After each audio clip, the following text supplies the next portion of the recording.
Well, I don't know about you, but PUBG has ruined a lot of games for me. Well, now this new map, Haven, has ruined all the other maps for me.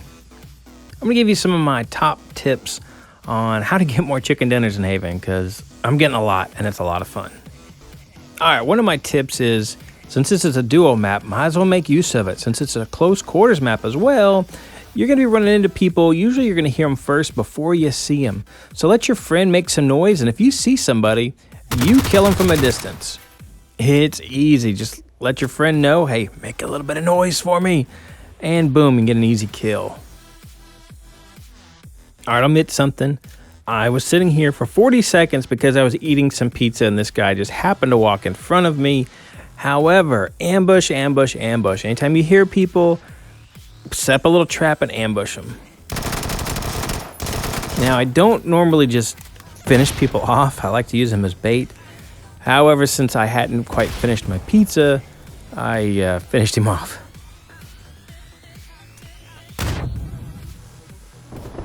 Now I'm watching all right, but when Spartan goes down, I realize I've got to act fast. This guy's going to try and thirst Spartan. And I have to switch weapons because I still got pizza on my fingers.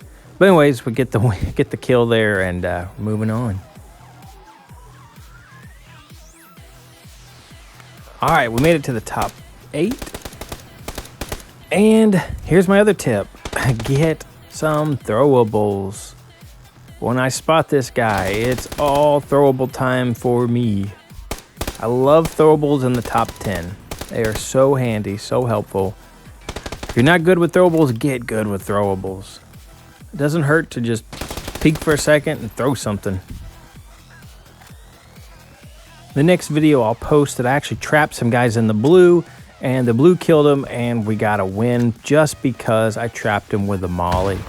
Mollies are super helpful. Grenades are super helpful. Look, finished those guys off. Didn't even have to use that last grenade. Now it's 2 versus 1. And didn't even fire around at those guys.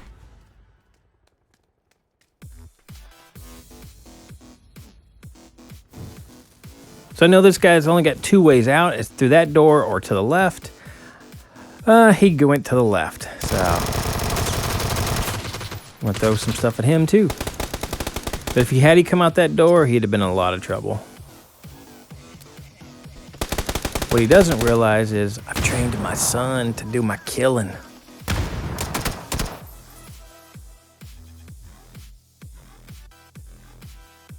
All right, my next tip is find a drop zone where you can survive. We go to the same drop zone every single time. And even if people drop here, we get good at surviving it. Because we know, we just know the buildings really, really well and how to cover each other really, really well. The more often you go there, the better you get.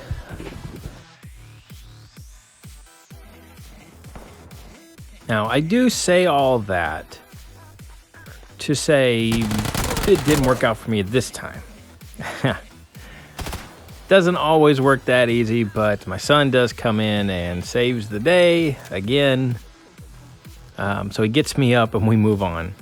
But anyways, it does help to know your drop zone location. If you can survive the drop on Haven, you got a good chance of getting into the top 10. I mean, there's not that many people around. It's super easy to get in the top 10 if you can just survive your drop. Now, I don't think people do this very often. I use throwables. If I see that someone goes to a corner, I don't want to just run around that corner like I did earlier and got hit by that guy with the Uzi. I'll use that throwable, throw it at a corner, then I'll move out. Luckily, I end up killing the guy with that grenade. But think of that, especially on this particular map. Use those throwables to give yourself time to run away or to move around behind some other cover or something like that. This is such a close quarters map. Those kinds of things are super handy. Okay, so I was going to make another tip. My tip was going to be do not ever, ever, ever go on the bridge and expect to win a match. However, I pulled it off the other day, so now I can't really say that. I'll be a hypocrite. However, there were some guys up on this bridge, and I've died several times in the top 10 trying to get off that stinking bridge. So what I did is I picked this little building because we had cover and I could look out, knowing that those guys are kind of have to jump off. But the scary thing is like, where are they going to drop off at? But there's that moment, if I can hear them, they're going to just squat for a moment and they can't move. So maybe I could pull off a couple kills here.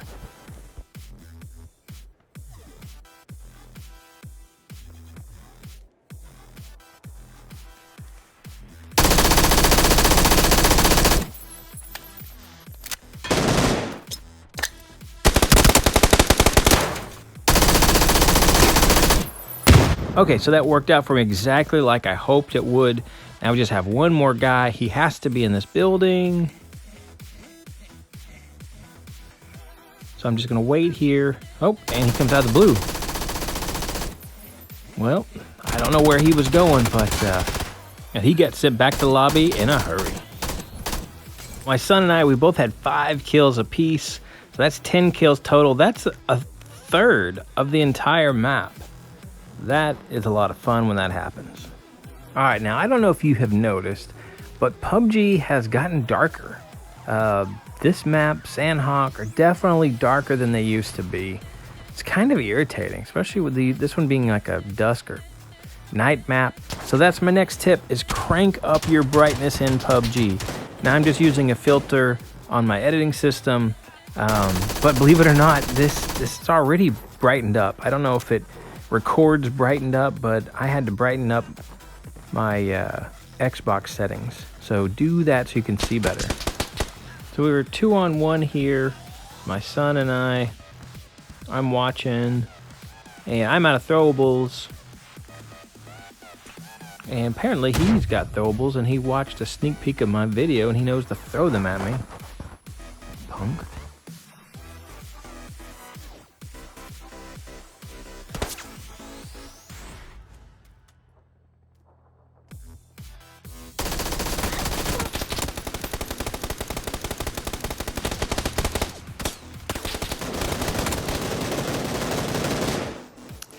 Should tell you this. My 2 favorite guns on Haven, Vector, if I can find an extended mag, and then next would be the MP5K.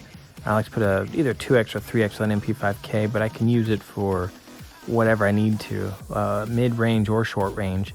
Vector, I like that for the extremely close-up range.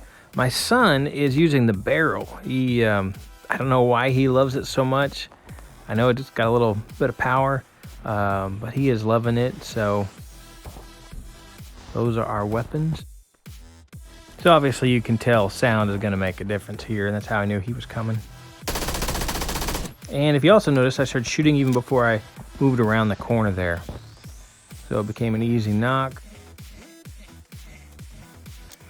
I knew his partner had to be around here somewhere, but I just wasn't exactly sure where he was at. So I decided to go ahead and just backtrack, go around the building, play it safe, and peek from right here, see if he was on the side of the building, which he wasn't, except there was another third party behind me shooting at me. So I take off, and then my son, you see, he gets that guy, and I knew other people were coming in, but I had to heal. So my next tip is you've got lots of options. You don't always have to go straight ahead. Even though that almost got me killed, I didn't know there was someone back there, but you can always double back and get more people or put yourself in a better position. Tip is stay close to your partner. Try to always keep them in view.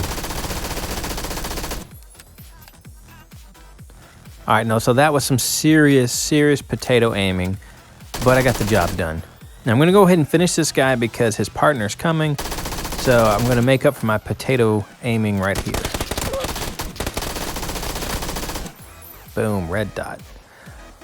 So yeah, that's my, a lot of people separate and that's when you get killed, and a lot of people will thirst you. So you have to stay close to your partner. Try to keep them within view. Have one person who's the leader and the other person just follows. Stays 5 to 10 feet back. So that way if one of you gets in trouble, you can just turn around and help each other. I debated on showing you this clip, but I did show it to you because don't get knocked by the stupid truck. The truck is mean. It's rude. It chases you down sometimes, does mean things to you, like knocks you. Now, I did report that truck for griefing me. Now, for my next tip, I know sometimes you have to do this, but if there's ever a chance, if you can avoid it, avoid fighting in the top 10. Now, I'm about to have to do it, but I'd rather not if I could avoid it.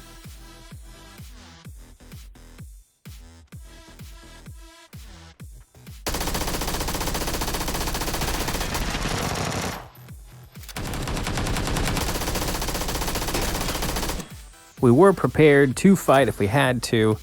Had ourselves in some pretty decent positioning. So good that they just ran in not even knowing we were there. So they turned into easy kills and wins for us, or knocks for us. When there were 6 left, we got really quiet and let the 2 teams pretty much finish each other off. Only one guy survived and we knew he was in here. We heard him. So I am throwing some mollies, and then I'm going to run this way, and we're going to try and flush him out. But Spartan just found him hiding in the corner, and he turned into an easy kill, which turned into an easy win. So there's my top tips to help you guys out.